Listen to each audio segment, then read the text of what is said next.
Hello students, आज हम पढ़ेंगे existence and uniqueness of the solution के बारे में। So I hope you are ready with your pen and paper. So without wasting much time let us start this video. अब ये जो topic है existence and uniqueness of the solution, ये topic सीधे सीधा एक न्यूमेरिकल लेके ही समझ लेते हैं।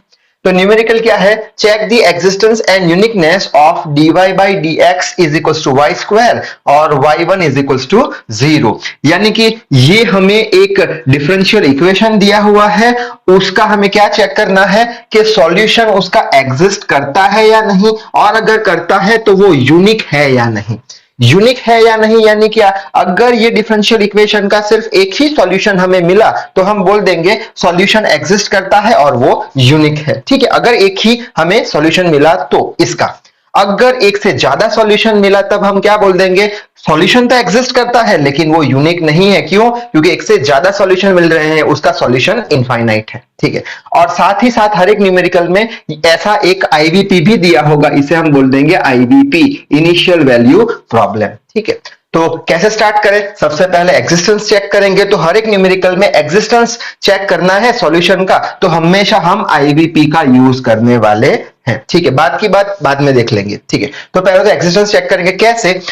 ये आईवीपी क्या बोलना चाहता है कि y का वैल्यू तो 0 है, y का वैल्यू तो 0 है, और ये जो 1 है वो x का वैल्यू बताता है जो कि 1 है। ठीक है, तो y का वैल्यू कितना हो गया? 0x। यहां पे x है, x का वैल्यू कितना है? 1 के बराबर है। तो हर एक न्यूमेरिकल में हम एग्जिस्टेंस पहले चेक करेंगे, किसकी हेल्प से? आईवीपी की हेल्प से। तो हम अज्यूम करते हैं, ऐसा लिख देते हैं, अज्यूमिंग क्या आईवीपी कैसा है? y1 इज इक्वल टू 0 है। तो हर एक न्यूमेरिकल में हम दो बोल देंगे कि assuming y of x is equal to 0 is the solution of given differential equation. ठीक है, एक ये y of x is equal to 0 वो इसका सॉल्यूशन है। हर एक न्यूमेरिकल में हम अज्यूम करेंगे। अगर ये इसका सॉल्यूशन है तो ये इसे सेटिस्फाई करना चाहिए, ये सॉल्यूशन इसे सेटिस्फाई करना चाहिए। कैसे? तो ये वैल्यू हम इसमें रखेंगे तो सेटिस्फाई हो जाएगा। अगर ये वैल्यू इस पे रखने पर सेटिस्फाई नहीं हुआ तो हम बोल देंगे कि ये सॉल्यूशन है नहीं। ठीक है, कैसे? तो चेक कर लेते हैं। तो यहां पे क्या करेंगे? ये लिख लेंगे dy by dx is equals to y square है। ठीक है, इसका सॉल्यूशन क्या है? ये है, यानी ये y की कौन सी वैल्यू बताता है? 0, y की 0 वैल्यू बताता है, तो इसमें y बराबर 0 रख देते हैं। तो यहां पे लिखेंगे dy by dx of 0 is equal to y की वैल्यू कितनी? 0 रेज टू 2। तो ये डिफरेंशिएशन 0 कितना? 0, 0 का स्क्वायर कितना? 0, यानी हम बोल देंगे LHS बराबर RHS, यानी कि जो हमने अज्यूम किया था एक सॉल्यूशन ये इक्वेशन का, वो सेटिस्फाई हो रहा है, LHS इक्वल टू RHS आ रहा है। अगर LHS इक्वल टू RHS नहीं आता तो हम बोल देते कि ये इक्वेशन, ये जो सॉल्यूशन है वो ये इक्वेशन को सेटिस्फाई नहीं करता। यहां पे तो सेटिस्फाई हो रहा है, LHS इक्वल टू RHS है, यानी इसका एक सॉल्यूशन कौन सा मिल गया हमें? y of x is equal to 0। ये सॉल्यूशन हमने कैसे फाइंड किया? ये सॉल्यूशन हमने आईवीपी की हेल्प से फाइंड किया, यानी सॉल्यूशन तो एग्जिस्ट करता है। ठीक है, अब हमें क्या चेक करना है? यूनिकनेस, यानी इसके पास सिर्फ एक ही सॉल्यूशन ये वाला ही है या दूसरे भी सॉल्यूशन है। ठीक है, तो वो कैसे चेक करेंगे? तो हमेशा हम क्या करेंगे उसके लिए? सेपरेबल वेरिएबल मेथड का यूज करेंगे हर एक न्यूमेरिकल में अगर यूनिकनेस चेक करनी हो तो कैसे करेंगे सेपरेबल वेरिएबल? तो उसमें क्या करते थे? x के टर्म को एक साइड, y के टर्म को एक साइड कर देते थे, फिर इंटीग्रेशन करा देते थे। तो वही चीज यहां पे करेंगे। तो दिया गया इक्वेशन कौन सा है? dy by dx is equal to y square है। x के टर्म एक साइड, y के टर्म एक side, so dy by y square is equal to dx वहां चला जाएगा। इसे मैं y raise to minus 2 dy is equal to dx भी लिख सकता हूं। अब इंटीग्रेशन कर लेंगे दोनों side, so integration of y raise to minus 2 dy is equal to integration of dx। अब इसका इंटीग्रेशन क्या हो जाएगा? y raise to minus 2 plus 1 divide by minus 2 plus 1 is equal to integration of 1x dx का x हो जाएगा, x के साथ लिमिट्स है नहीं तो प्लस से लगा देंगे, तो हो जाएगा y raise to minus 2 plus 1 यानी माइनस 1, यहां पे आ जाएगा minus 1 is equal to x plus C. आगे बढ़ते हैं, ये क्या हो जाएगा? माइनस साइन लगा दी, y रेस टू माइनस 1 को नीचे ले आए तो y रेस टू 1 हो गया। ठीक है, which is equal to x plus C. अब y की वैल्यू हम ढूंढ लेंगे, y इज इक्वल टू क्या हो जाएगा? वो साइड चला जाएगा तो minus sine 1 upon x plus C. तो ये किसकी वैल्यू मिल गई, y की वैल्यू किसके टर्म में मिली, x के टर्म में। तो मैं लिख लूंगा y ऑफ x के टर्म में है इसलिए -1/x प्लस c। ठीक है, यानी कि ये जो दिया गया डिफरेंशियल इक्वेशन है, ये वाला इक्वेशन, उसका दूसरा सॉल्यूशन भी एग्जिस्ट करता है। पहला कौन सा सॉल्यूशन था, yx is equal to 0, condition satisfy हो गई, इसलिए ये सॉल्यूशन तो है, आईवीपी से हमने ढूंढा। दूसरा सॉल्यूशन हमें सेपरेबल वेरिएबल से मिला, कौन सा मिला, y of x is equal to -1/x plus c, यानी ये दूसरा सॉल्यूशन भी मिल गया। ठीक है, इसका मतलब क्या हुआ, तो आंसर में हम लिख लेंगे कि solution exists but not unique. Not unique यानी क्या, उसका एक ही सॉल्यूशन नहीं है, एक से ज्यादा सॉल्यूशन है, ये that means solution is infinite. तो ये हो गया हमारा आंसर। नेक्स्ट लिख लेते हैं, नेक्स्ट है check the existence and uniqueness of dy by dx is equal to y raise to 4/3। IVP देके रखा है क्या, y0 इज इक्वल टू 1, यानी ये हो गया हमारा आईवीपी। इसमें क्या बोला है, y का वैल्यू कितना है 1 है और x का वैल्यू कितना है 0 है। ठीक है, अच्छा अब हमें क्या चेक करेंगे, सबसे पहले एग्जिस्टेंस चेक करने वाले हैं। एग्जिस्टेंस कैसे चेक करते थे, आईवीपी से, और हमेशा हम क्या अज्यूम करते थे, तो यहां पे लिख लेते हैं अज्यूमिंग क्या, y of x is equal to कितना है 1 है, तो यहां पे लिख लेंगे 1 is the solution of given differential equation. ठीक है, तो ये वाला एक सॉल्यूशन इसका है, ऐसा हम अज्यूम करते हैं।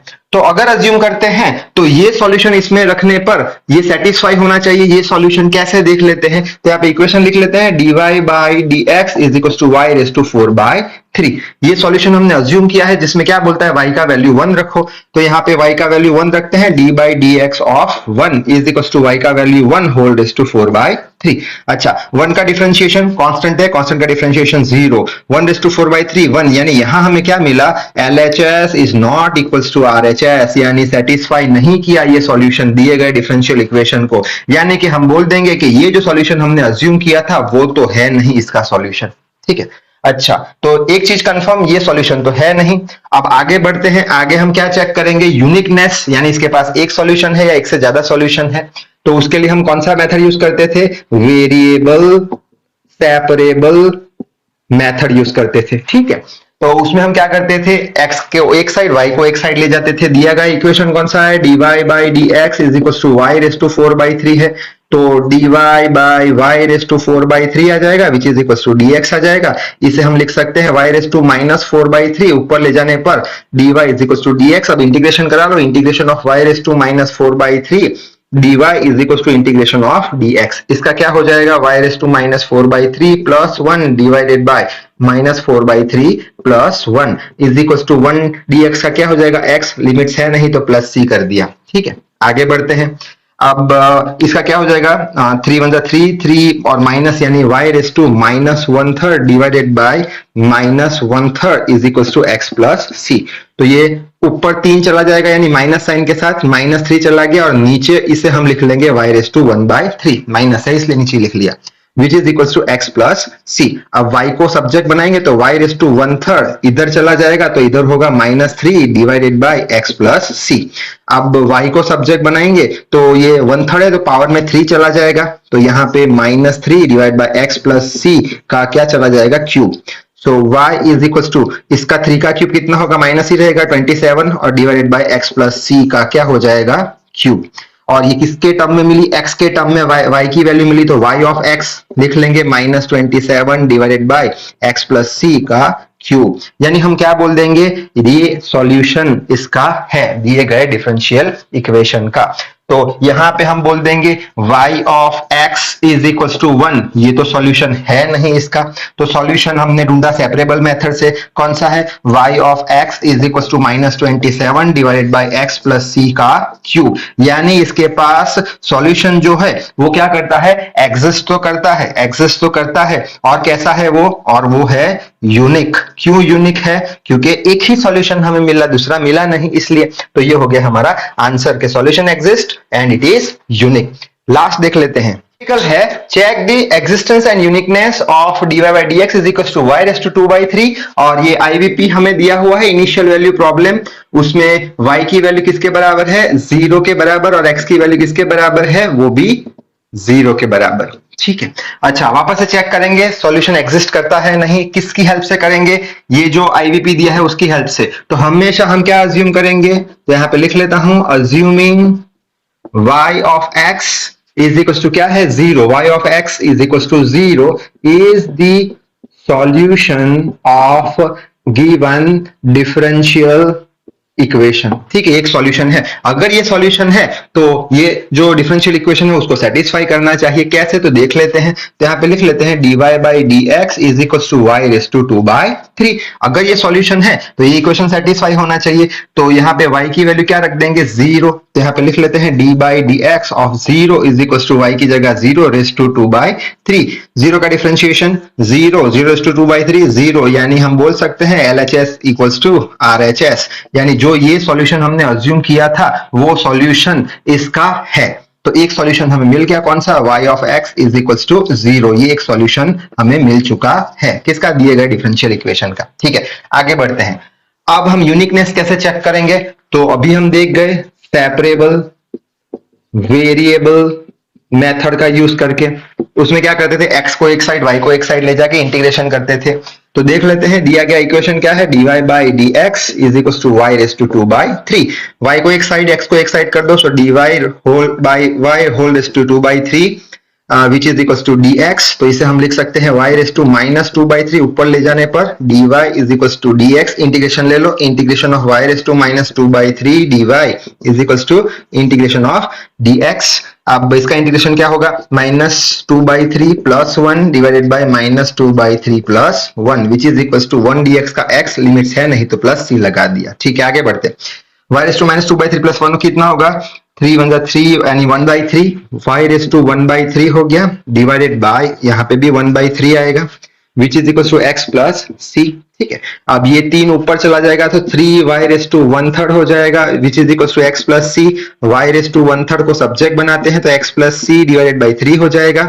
y चाहिए तो यहाँ पे पावर 3 आ जाएगा, so x plus c divided by 3 whole का क्यूब आ जाएगा, वहां गया तो so y is equal to x plus c का क्यूब आ गया और डिवाइडेड बाय 3 3 9 3 27 आ गया। ठीक है, ये y की वैल्यू किसके फॉर्म में मिली, x के फॉर्म में। तो y ऑफ x हमें मिल चुका है x प्लस c का क्यूब डिवाइडेड बाय 27, यानी कि एक और सॉल्यूशन हमें मिला।